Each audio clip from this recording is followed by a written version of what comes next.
I've always tried to look smart for the press. Press conferences are that. Weigh-ins, turn up with your tracksuit. And obviously, fight night you do it in the shorts. But I always try to be smart. The football has always been my first love. I'm gonna stand here and lie and say, I've been a die-hard Rhinos fans, but I think as a teenage lad, I'd have watched Rhinos on telly when it was the big games on.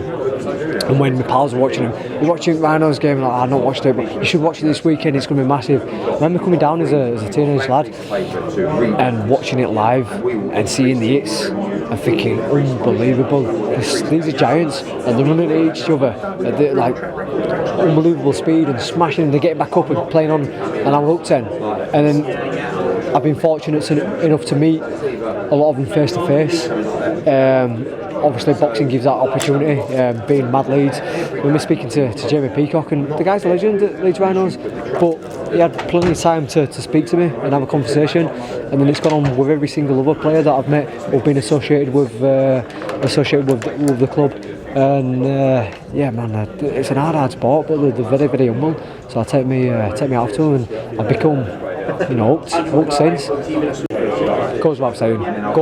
I mean, I was down here at his gala dinner last week. I'd donated I'd donated something myself and ended up raising a bit of money, which went towards the total value of the night.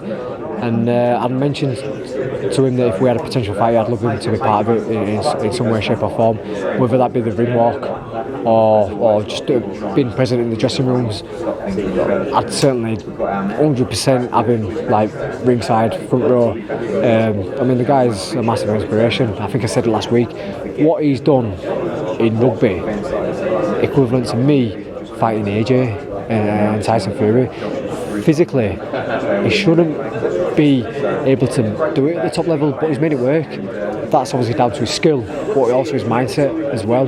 And he's been it with this, but he's a strong person, and there's a lot of people around him who were showing him a lot of support. So I think he can battle it. I think he can battle it for a long time. I know there's no cure at this moment in time, but the longer that he's able to go along, there could be a cure in years to come. And look at Rob, he's touched so many people and people's emotions by giving them joy when he scored a try, or when he's given his time to give an autograph or a picture, and that's had a massive effect on the community, and that's why so many people have been behind him. But it just goes to show that no matter how successful you are, things can happen to even the best of, and no one's invincible. So you have got to just enjoy life and just take them opportunities.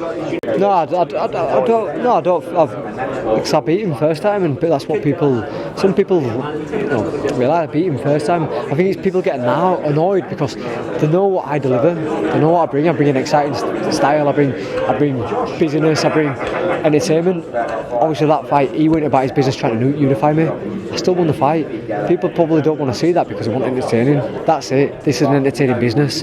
But if I have to do it, I have to do it, and that's no fault of my own. And he won his fight in quite entertaining style the other week. But I have to do it. That's what champions have to do. I could have vacated the title first time round and left it alone, but I didn't. Did what champions do. Defended it, and on we go. It's just another notch on the resume. Yeah, I mean, there's a couple of boxes to tick. Firstly, the unification fight is the must. He's already now an established world champion. He's number one in the division. He wants to face the other champions. He wants a trip to America for a big away day for the fans as well. He's got a mandatory in Kid Galahad as well. But first things first, the priority, the unification fight next. That's what he'll be trying to do at Ellen Road. At Headingley. He's done Ellen Road, and just an amazing that you can get a fighter from a city who can fill various different stadiums for a fight. And next couple of weeks, trying to nail that down for the summer is the absolute first option. Looking at the Chinese now, how are you decent? Kanzu is a good fighter. You've got Leo Santa Cruz, you've got Gary Russell, you've got Shakur Stevenson. They're all top fighters. Probably Shakur Stevenson from a name perspective, he's one of the new superstars in the sport. It's a great fight. Kanzu is probably, in terms of stylistically, an absolute war of a fight. But I think that's what he wants to do now. He wants to create that legacy, and you do that by beating all the other world champions.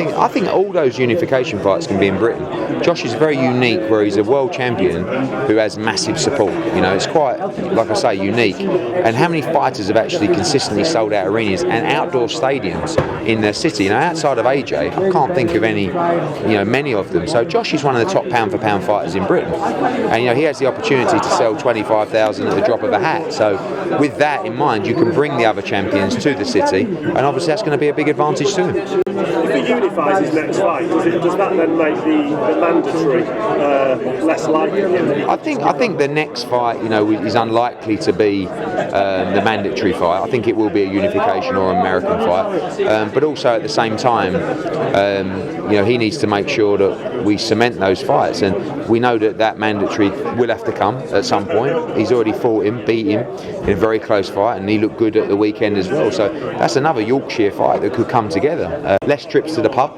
but still that kind of almost that street support, where you can go out, walk down a high street and just get mobbed. And that's what Josh Warrington's got. He's one of the people. He said he felt bad talking about the crowd as fans. He said that he felt that was big-headed, but they are fans, but they're also almost friends. I mean, the amount of tickets he sells out of hand just going around. When we used to have Josh Warrington, he would be driving around on fight week selling tickets out of his cars, just people bibbing him, stopping him. That's unique. That's just called the support of a city. That's something that Ricky Hatton had, and Josh is of the same ilk. Like I said, he used to be just a ticket seller. Now he's a ticket selling world champion and one of the pound for pound top stars in British sport. So we're pleased to get him back. It's like, I don't want to be running them off against each other. I mean, they are North London rivals, but both clubs in the running for that fight. We've been to Spurs this week, fantastic stadium. We nearly did a show at Emirates a while ago, spoke to the team there at length. They both want the fight, and we've got to just look at the dates, obviously look at the deal and see which way we go. But I'm almost certain the next fight will be at Arsenal or at Tottenham.